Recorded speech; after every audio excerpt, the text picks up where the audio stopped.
Hey guys, Brad from Blue Nile Farm. Today we're going to talk about using small gas operated equipment once you buy your property. Once you buy your property, you get set up, you have your house made, you have your lawn done.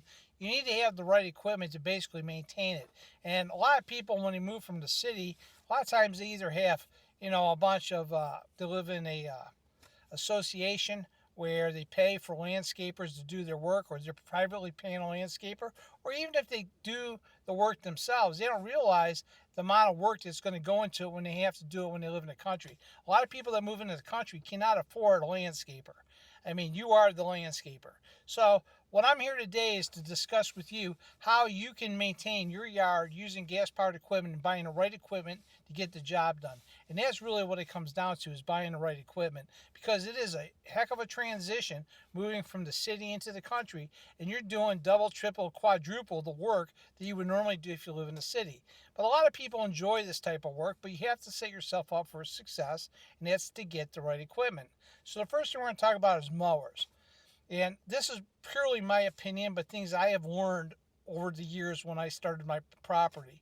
I went from buying raw land to building my house to putting in a yard, which is at least 2 to 3 acres that I had to mow on a regular basis.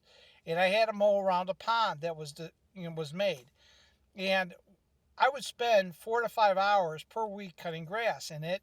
I bought myself a riding mower, a tractor, and it probably had like a 42-inch cut. It wasn't really big, 42 to 48-inch cut. And it would take me forever to cut the lawn, and it was terrible. And after about 2 to 3 years, that mower would break down, and I'd have to sell it or scrap it because it blew the engine. And the problem with it also is that their decks are stamped, and I never had a deck rot out, but the point is that over time it will rot out because they're very thin and they have cheap metal. And you can spend on the average to buy a riding mower from $2,000 to $4,000 without a blink of an eye. And the range in horsepower and the deck width varies depending on what you purchase. The bigger the deck, the more the horsepower, the more you're going to pay. And a lot of times, most of us would go to a box store and purchase these riding mowers. And my suggestion to you, right off the top, is that for years, when I started back 20 years ago, traditionally most people owned tractors, and then they wound up buying, and they were introduced to zero turns because the landscaping industry went to the zero turn mower.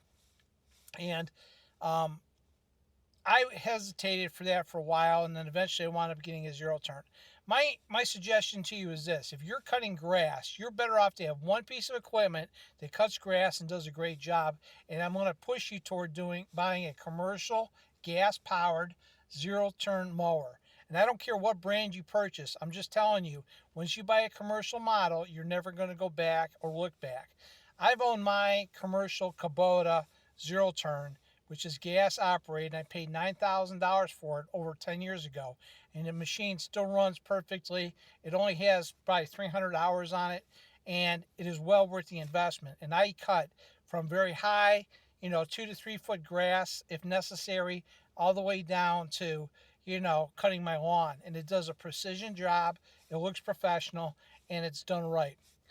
Save yourself the grief of buying a riding mower from a box store, because it's going to fail on you 2 to 3 years down the road, and you're going to be turning around and buying something else. Go get yourself a zero turn.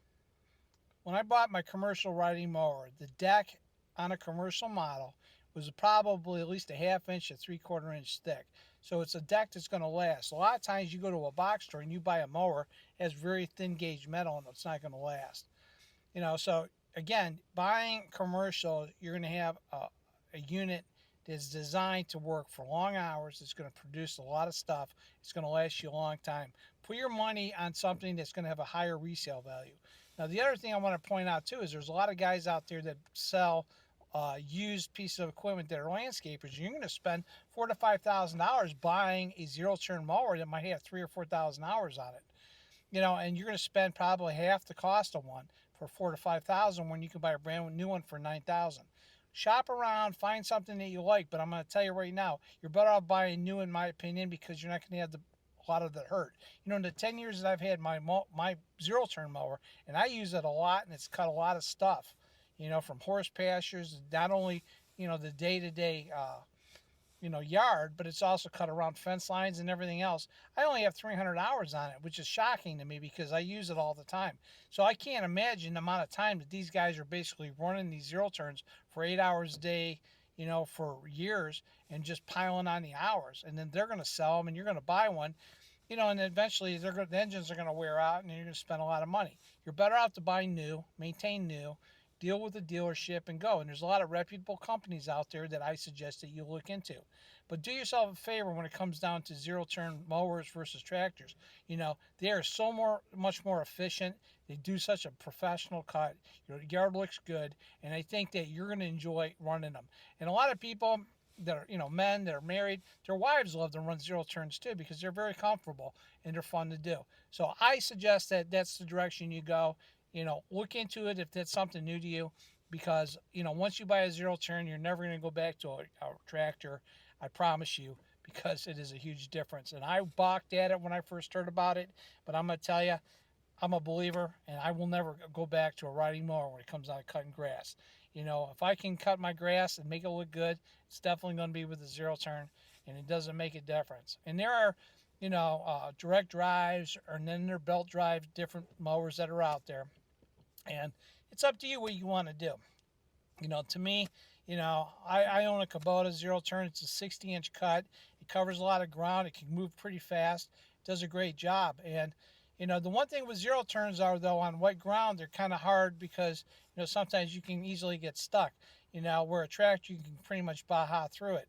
But you're almost better off, though, with the zero turn. When it's yours, you can cut when you need to cut, and I think you're going to be more than happy with the results. And that's just my take on it. But definitely look at the commercial models. Do not buy a homeowner's model. Big, huge mistake. Buying zero turns from a box store is probably a big no-no. Go to a dealership, whether you buy Exmark or a Kubota, or whatever brands that are out there. Get yourself a professional commercial model, and you'll be very, very, very happy with that. Now, let's talk about another avenue. Most people say, well, I don't want to buy a zero turn. I'm going to run and buy myself a small 25 horse or 30 horse tractor with a loader on it, with a belly mower, and it'll do the same thing. And my answer to you is, right off the bat, you're going to make a huge mistake. Because when we start talking about tractors, which I haven't got into yet, is that tractors need to be separated from your grass. And a lot of people want to buy one tool fits all, but what I'm trying to tell you is that if you buy a tractor, you're going to undersize yourself right off the bat. You're going to pay twice or three times more than you should for the zero turn. You'll pay about $25,000 to $30,000. You're going to be kicking yourself in the ass because you bought a tractor that's just a glorified riding mower with a loader on it. And in my opinion, you're wasting your money. You can put your money towards something better. And that's where I say separate the two. So do me a favor, get yourself a zero turn, check them out, get a commercial model, and you're off to the races. The second tool that you need to have is a weed eater, because a lot of times you're going to have buildings and structures, and you may not cut and trim like you would, like again, on your postage stamp yard. You may let this stuff get away from you for a little bit, and all of a sudden you have to attack the problem, and the grass may get a foot or two to even 3 foot tall. So the best thing you can do is to use a weed eater. Get yourself a commercial model weed eater, and one that is probably a brand like Stihl, because Stihl produces good equipment, and I'm not endorsed by them at all, but I have Stihl equipment, and I found that if you have a commercial model weed whacker, you're going to do yourself a lot better off than buying something cheap. Something like you would buy from Home Depot. It's not going to do you any good, and I'm not knocking Home Depot. I'm just saying this, a lot of these box stores sell equipment that is basically more for the homeowner, and you need to kind of get yourself to a higher level. And also, do not get the cheapy little orange string. Get yourself the commercial real strong string that will really do the job, and you'll be better off for that. Same holds true with chainsaws. A lot of times when you move out in the country, you're going to be buying a wood lot, or you're going to have to clear a wood lot, or you're going to do some cutting. Again, don't be cheap and go out and buy yourself a $200 or $300 chainsaw. There are better models out there. Shop around. A good chainsaw is going to cost you about $700 and up to $1,500 depending on what you buy. And I suggest at least going in the middle of the road and get a $700 saw. I bought the cheapy stuff, and I'll tell you, I regret every bit of it. And if you can get a brand like Stihl or Husqvarna and you keep those things sharp, you're going to do yourself a great favor and you're going to not regret it. And again, if you take care of your equipment, no matter what brand you have, the better off you'll be. But get yourself a real good chainsaw and you'll be better off for it. Another tool that's, I guess you want to say, is kind of questionable that we'll talk about when you move into the country is a leaf blower. Some people are really anal about their leaves and want to get them out of the yard. Some people you don't. Um, as far as leaf blowers are concerned, I really don't care about the leaves as much personally. And if I need a blower, I have my Milwaukee, which is a battery operated blower that I use.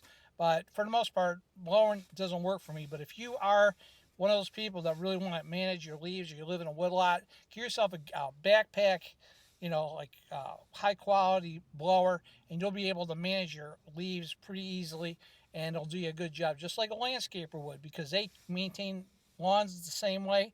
You should do the same, and you'll save yourself a lot of headaches. Some people that move out to the country want to do a garden. If you go ahead and get yourself a good quality tiller, and I'm not talking about a front tiller, I'm talking about a rear end tiller, like one of those that'll basically, you can run through a garden and it'll do well. Aaron's has a bunch of them. There's other brands out there, and you can sit there and do a really nice garden at a small lot by having a good tiller.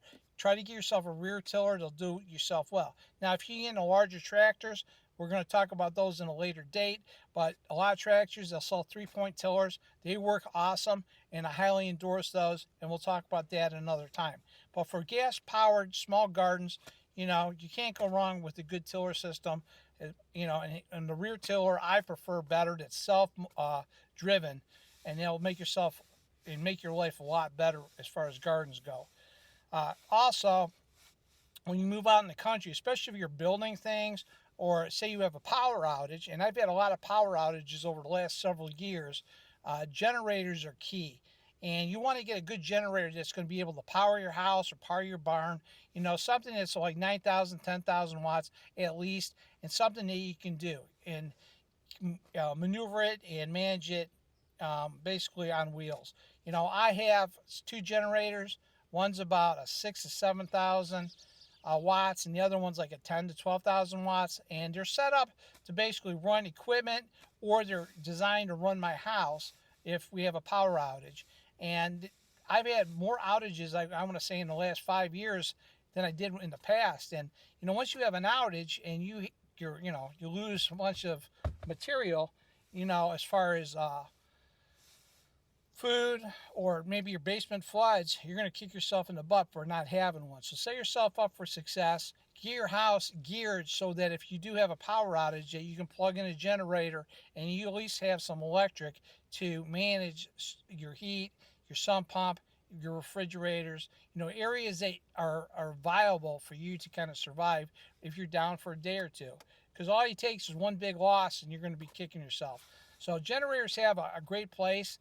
And also, I use generators a lot, which I never did before, when we're doing construction. A lot of times I need to have power to run saws, or maybe I need power to run an air compressor.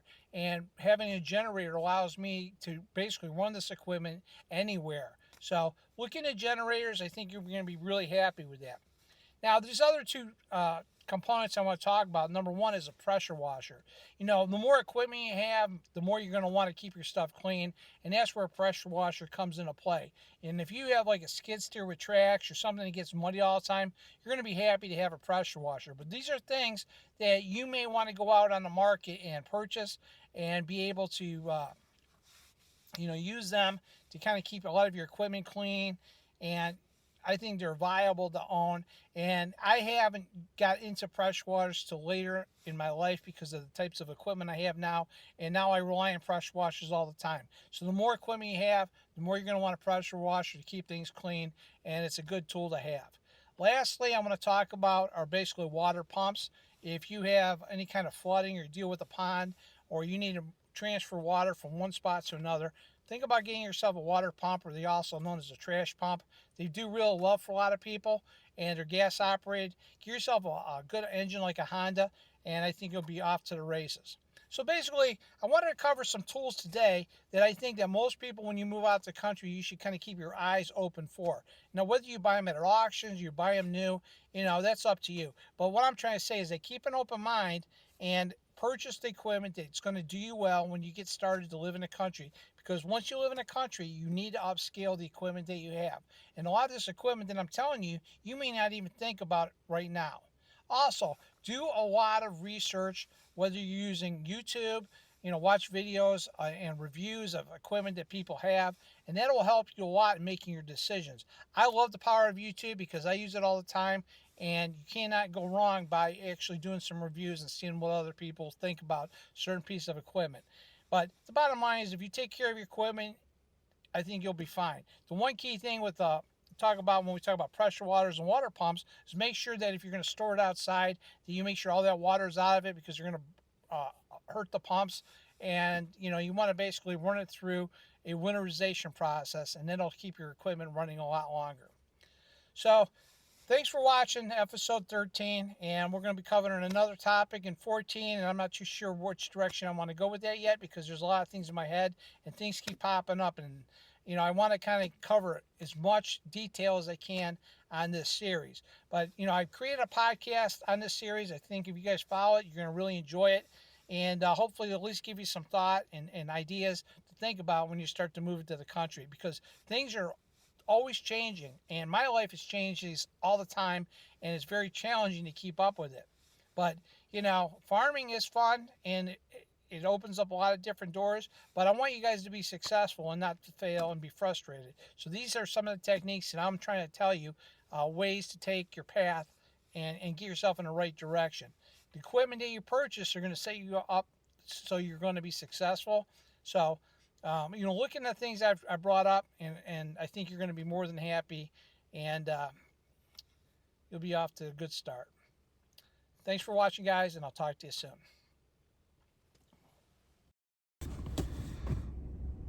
Hey guys, thanks for watching the video on small gas engines and tools that you're going to need on episode 13 when you move out to the country.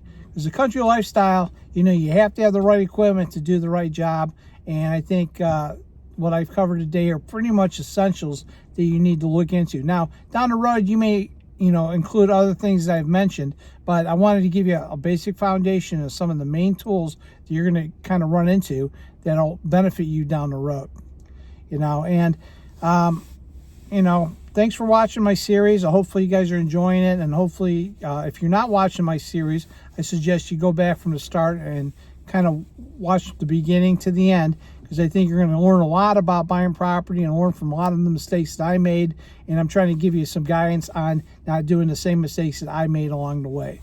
But where I'm at today, I'm very comfortable with where I've transitioned from, and I think it's going to make a huge difference for you down the road, and if I can give you a jump start, that's my goal. So again, thanks for watching. I hope you guys enjoy the next episode, and I'll talk to you soon.